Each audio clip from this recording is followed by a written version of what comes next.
Good day, YouTubers. Today I want to talk a little bit about sound bars. This video is meant for the average TV user, that person that just wants to enjoy a good TV show without spending a year's pay on equipment. That guy that knows how to turn on his TV but not much else. If that's you, stay tuned. So what is a sound bar? Do you really need one? A soundbar is basically an external speaker for your TV. I originally became interested in a soundbar because my TV is inside a cabinet and the built-in speakers point down, so the sound was hard to hear and understand. The nice thing about a soundbar is it has better quality speakers, a built-in amplifier, and in most cases an equalizer to tailor the sound to what you like. A soundbar is going to do a much better job reproducing the sound that the filmmaker created when they produced a TV show or a movie. The sound is going to be easier to hear and understand without turning the volume way up. If that's why you're here, continue watching. The soundbar I picked out is at the lower end of the cost spectrum. Costs about $80 on Amazon. I picked it because, for the price, it had the best reviews. There is a link in the description to this particular soundbar. Soundbars, depending on what you want, can cost as much as $700. Those are, of course, intended for the home theater folks and not what this video is about. Before I get into the actual installation, I want to talk a little bit about the different ways to hook the soundbar to your TV. The soundbar I'm using has 5 ways to connect to your TV. Which one you use will depend on your TV and what other devices you have connected. The 5 connections are HDMI, ARC. HDMI is the most common connection on most TVs, and most TVs have at least one HDMI ARC connector. ARC stands for Audio Return Channel, which is how sound gets from the TV back to the soundbar. This is the best sound and most versatile way to connect the soundbar to your TV. HDMI is also the only way your TV remote can control the soundbar because HDMI ports have CEC, Consumer Electronics Control, which allows the TV to control other devices like the soundbar. Optical. This connection uses fiber optic to send sound from the TV to the soundbar.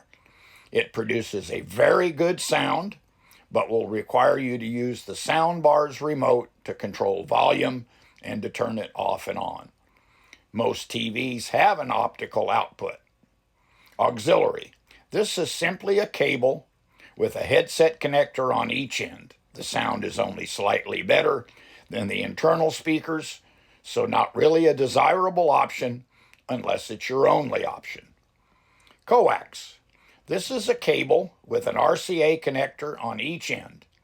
It too is only slightly better than the internal speakers, so like the auxiliary, it's not really the best option, again, unless it's your only option. Bluetooth.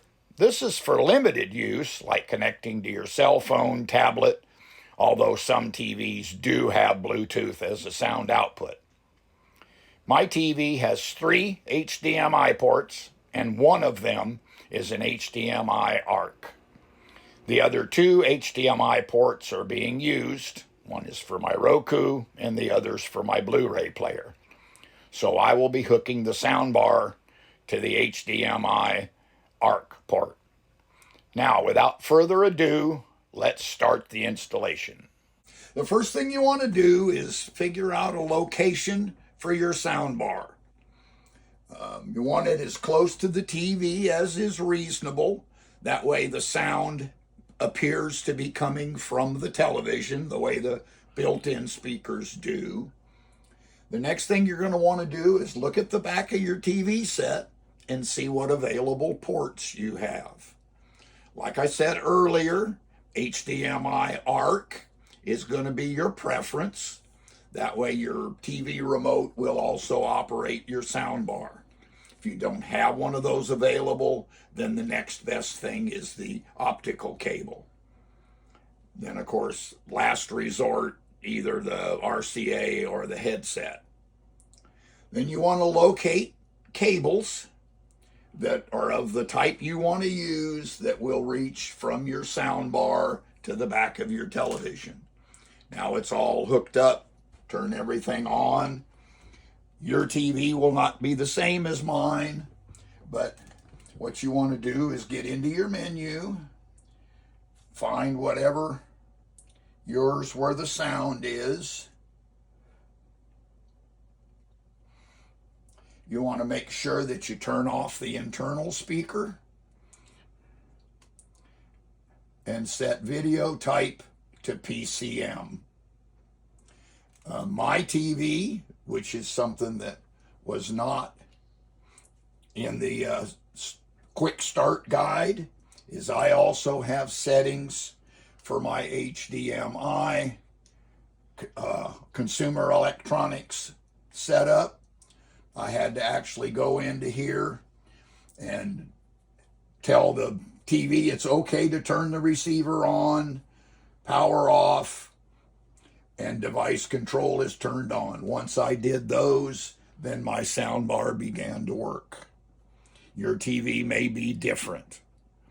That's all there is to the actual installation.